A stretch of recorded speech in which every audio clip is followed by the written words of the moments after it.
अगर आप जंगली हयात की लड़ाइयों के शौकीन हैं, तो ये आपको जरूर सुनना चाहिए। कभी सोचा है कि क्या होता है जब एक शिकारी जानवर का मुकाबला एक ताकतवर जानवर से होता है? आए जानते हैं। अफ्रीकी सवाना कुदरत की शदीद तरीन लड़ाइयों का मैदान है। आज मुकाबला है लगड़-बगड़ और वाइल्ड बेस्ट का। लगड़-बगड़ चक्कर लगाता है, उसकी आंखें चमक रही हैं, जबड़े हड्डियों को कचलने के लिए बने हैं। लेकिन वाइल्ड बेस्ट को कम ना समझें। उसके सींग सिर्फ दिखावे के लिए नहीं है। अचानक हमला करके वाइल्ड बीस्ट शिकारी को अड़ा सकता है।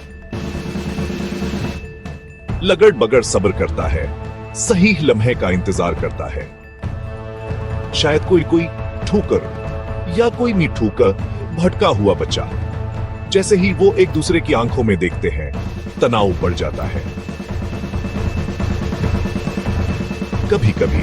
कभी वाइल्ड बेस्ट रफ्तार की एक बहादुराना छलांग के साथ बच निकलता है। दूसरी बार टीम वर्क लगड़-बगड़ों को बालादस्ती देता है।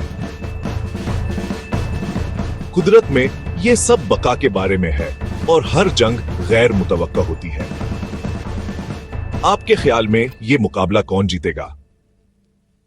हमें कमेंट्स में बताएं।